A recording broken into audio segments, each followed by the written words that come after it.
Assalamualaikum warahmatullahi wabarakatuh. Selamat pagi, Shalom, anggota Seminar Nasional Teknologi, Energi dan Mineral 2021. Izin memperkenalkan diri, nama saya Bob Zordani Vincentius, dengan rekan saya Yohana Uratu, ingin mempresentasikan hasil paper kami dengan judul Pengaruh Temperatur pada Proses Perongkahan Blending Feed, Residu, dan Minyak Goreng Bekas.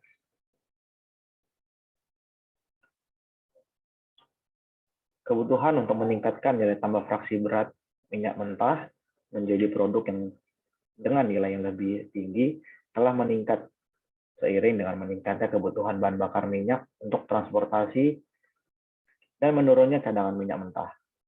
Proses perongkahan merupakan salah satu proses yang saat ini telah terjadi secara komersial, di mana proses tersebut dapat mengkonversi beberapa macam feed menjadi berbagai macam produk yang memiliki fraksi lebih ringan.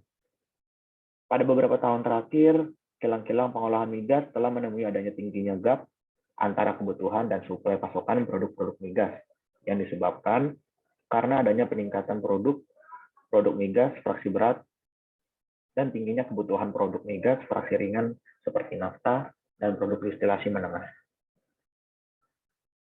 Berbagai penelitian dan terobosan teknologi baru telah banyak dikembangkan untuk mengatasi permasalahan ini, khususnya untuk mengupgrade fraksi hidrokarbon berat yang memiliki nilai jual rendah seperti atmosferik, residu, dan vakum residu.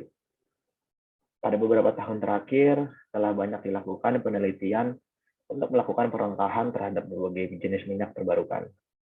Dan salah satunya adalah perongkahan minyak goreng bekas dengan dipengaruhi beberapa kondisi operasi dan menggunakan katalis zirconium oksida. Oleh karena itu, pada penelitian ini, peneliti menggabungkan kedua jenis minyak untuk dilakukan perongkahan secara bersamaan dengan bantuan katalis HZSM5 dan zirconium dioksida.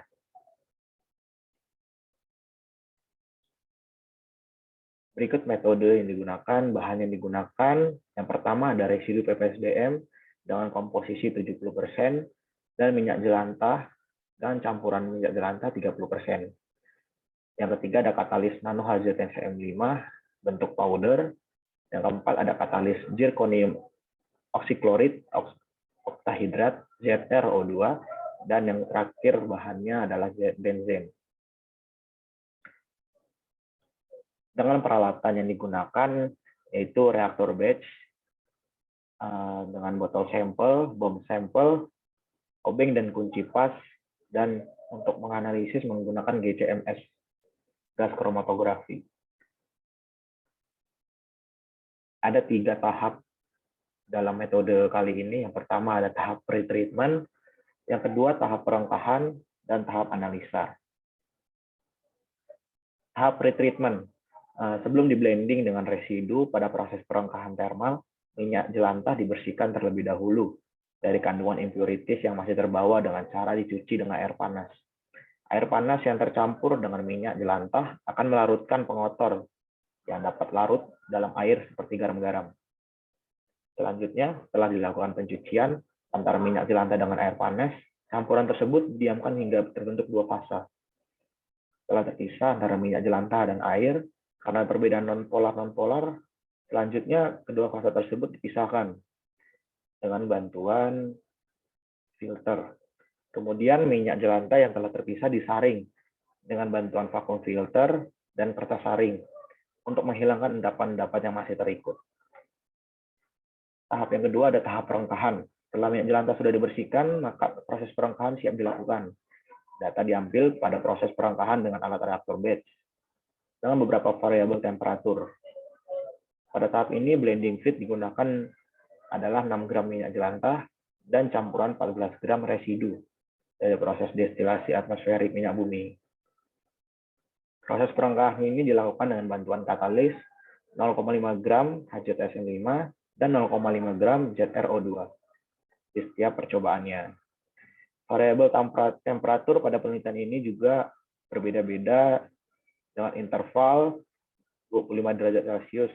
Yang pertama 225 derajat Celcius, 250 derajat Celcius, 275, 300, 325, dan 350 derajat Celcius. Dengan tekanan dan waktu yang konstan, yaitu 1 bar dan waktu 60 menit atau 1 jam. Untuk tahap terakhir, tahap analisa. Setelah proses perengkahan pada masing-masing variabel selesai dilakukan, sampel gas dan liquid, vapor dan liquid diambil untuk dianalisa kandungannya dengan metode gas kromatografi. Lanjut ke pembahasan. Terjadinya proses perengkahan secara fisik ditandai dengan perubahan viskositas cairan dari semula tinggi menjadi lebih rendah.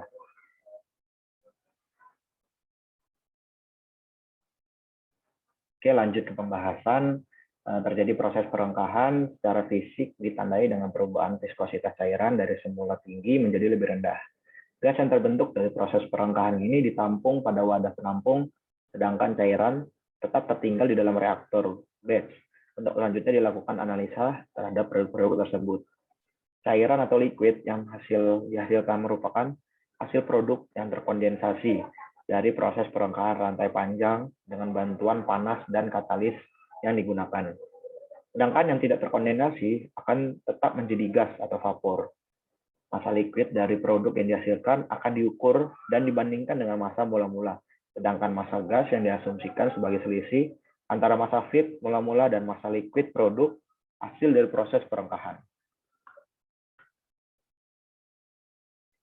Pada tabel 1 yang di sebelah kanan ini terdapat hasil massa yang diperoleh pada sampel liquid dan massa vapor yang dihitung menggunakan persamaan berikut.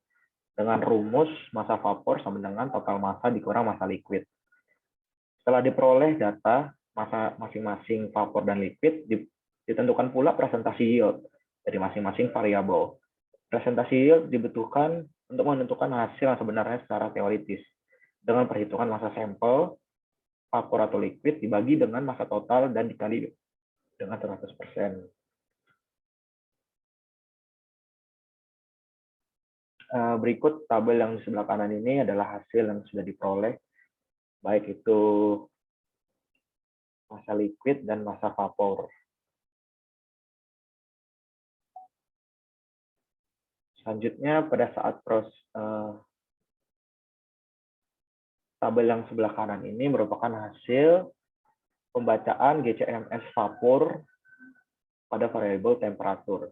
Pada saat proses perengkahan berlangsung, dilakukan sampling gas untuk dianalisis komposisinya dengan GCMS. Proses perengkahan residu 30% ini digunakan bahan baku 6 gram, minyak jelantah, dan 14 gram residu. Dengan bantuan katalis 0,5 gram HZSM5 dan 0,5 gram ZrO2.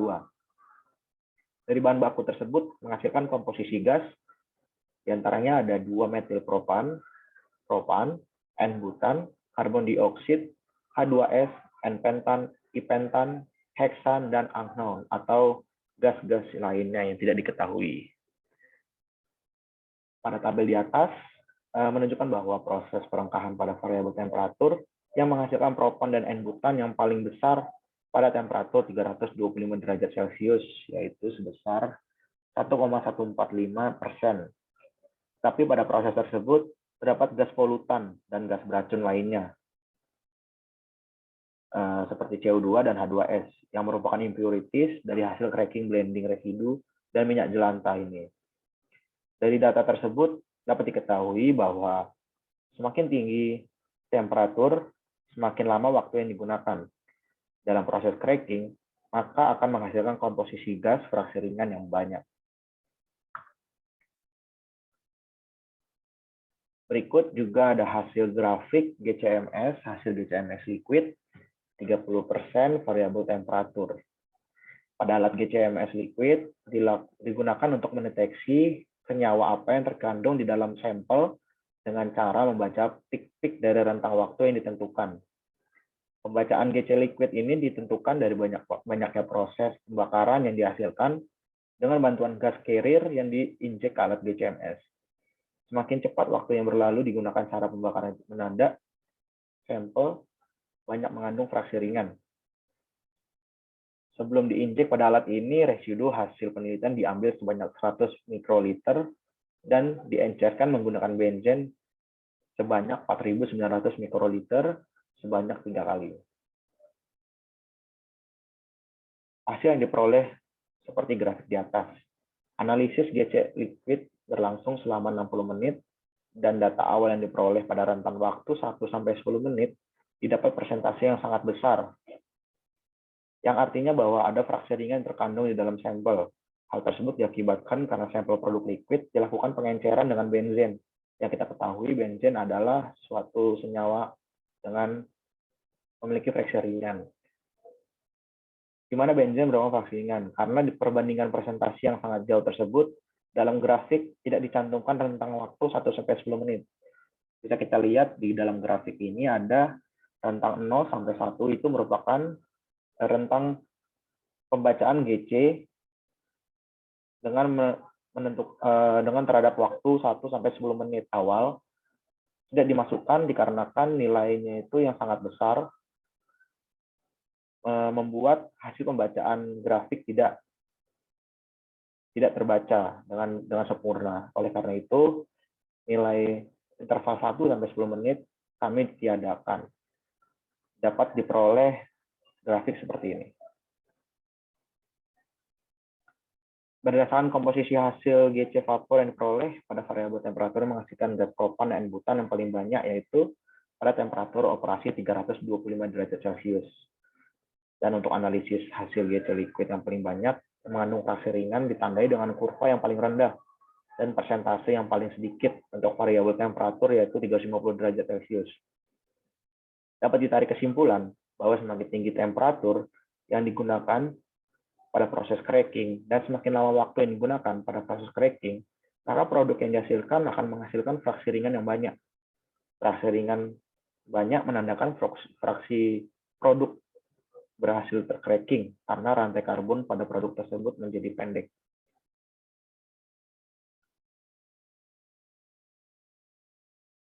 Ini daftar pustaka yang kami ambil dari Google untuk pengisian dasar teori di paper kami.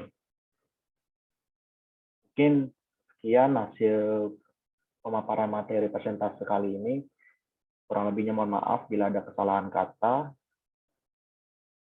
Terima kasih dan selamat pagi.